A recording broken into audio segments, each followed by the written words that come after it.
Selanjutnya itu kira-kira beberapa falasi yang kemudian ditemukan. Lalu selanjutnya adalah kalau kemudian kita menyenter dalam logika, sistem logika atau standar logika, kita akan banyak menemukan beberapa kekeliruan atau beberapa falasi. Pertama adalah red herring falasi. Red herring adalah ikan merah yang baunya menyengat sehingga bisa mengalihkan perhatian. Jadi, red herring falasi terjadi ketika pembicaraan mengalihkan fokus argumentasi dari inti perdebatan agar argumentasi lebih gampang dimenangkan.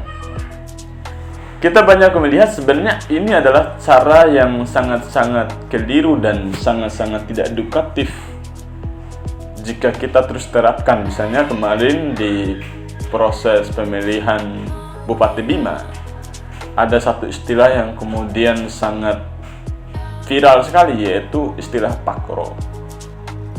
Iya, istilah ini sangat viral sekali, tetapi persoalannya adalah akibat istilahnya timbul, entah itu datang daripada pihak yang berlawanan dengan calon itu, dengan calon yang kemudian menjadi objek daripada istilah pakro ini. Tetapi kemudian kita, karena istilah itu menjadi viral dan akhirnya substansi daripada persoalan kenapa istilah pakro ini terkait dengan masalah pupuk dan sebagainya menjadi hilang.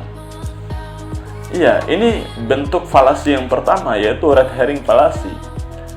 Seperti misalnya beberapa hal dalam proses perpolitikan, kita banyak melihat bahwa menaikkan isu-isu yang sebenarnya nggak substan dan nggak mendasar berdasarkan kebutuhan masyarakat banyak, tetapi lebih kepada menyenter persoalan pribadi, persoalan individu. Seperti misalnya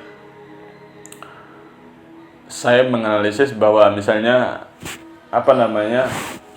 ada puisi tentang ajan yang kemudian dikeluarkan oleh kakaknya Megawati pada saat itu, pada saat itu, dan akhirnya menenggelamkan tentang beberapa kebobrokan yang kemudian dihadirkan oleh presiden, dan sehingga orang tidak fokusnya ke situ gitu. Lalu kemudian kedua adalah strawman fallacy. Strawman fallacy adalah sesat pikir atau orang-orang jerami, adalah jenis kekeliruan logika yang mereduksi makna argumentasi lawan diskusi sehingga lebih mudah diserang seperti orang-orang dari jerami. Contohnya misal mengovergeneralisis daripada istilah sebenarnya secara substansi nggak sama gitu. Misalnya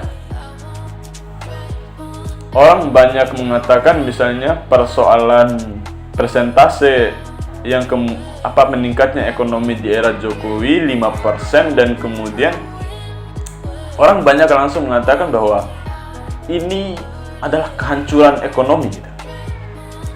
Jadi kemudian argumentasi yang berlebihan seperti ini yang kemudian menjadi bentuk falasi yang selanjutnya nggak akan sama yang namanya kemunduran ekonomi dan kemudian kehancuran ekonomi. Nggak akan sama. Dan hal-hal seperti ini yang kemudian, apakah ini sebenarnya kan sederhana, tetapi kenapa dipermasalahkan? Nggak sederhana. Dan akhirnya argumentasi-argumentasi yang seperti ini yang kemudian menjerumuskan orang pada fanatik. Untuk pelaku-pelaku politik emosional ini sangat menggiurkan, karena mereka mau bagaimanapun seseorang karena emosi, karena fanatiknya tetap salah. Saya banyak melihat bahwa orang yang berangkat dengan politik dengan gaya emosional, setelah selesai proses perpolitikan mereka kalah dan akhirnya tidak bersilaturahmi, bahkan untuk saling menatap pun nggak mau. Jadi itu kemudian dampak daripada proses politikan yang lebih emosional. Tidak ada keobjektifan lagi dalam menilai semua persoalan. Selanjutnya, falasi yang selanjutnya adalah Appeal to emotional fallacy atau logika falasi ini ketika pembicara mengungkit hal-hal emosional yang tidak relevan dengan argumentasi utama. Contohnya, ketika keberpihakan Jokowi kepada rakyat disimpulkan dari gaya berpakaian yang sederhana dan latar belakang sosialnya. Saya mau mengkaitkan ini dengan persoalan misalnya orang banyak melihat misalnya kenapa hal-hal lebih emosional kayak pakaian,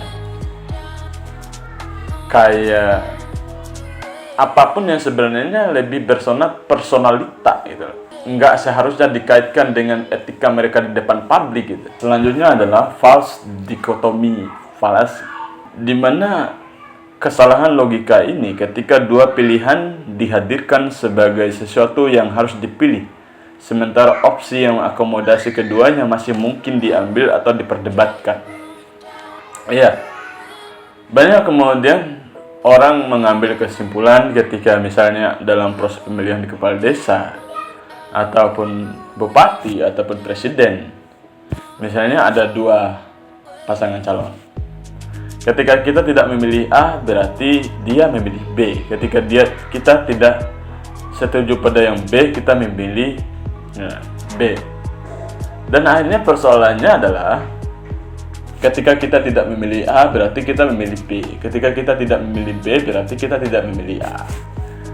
Dalam persoalan ini yang kemudian menjadikan logika kita menjadi keliru. Jadi ketika kita tidak setuju A, bukan berarti kita memilih B, tetapi kemudian misal dalam persoalan visi misi dan konsep dari A, kita belum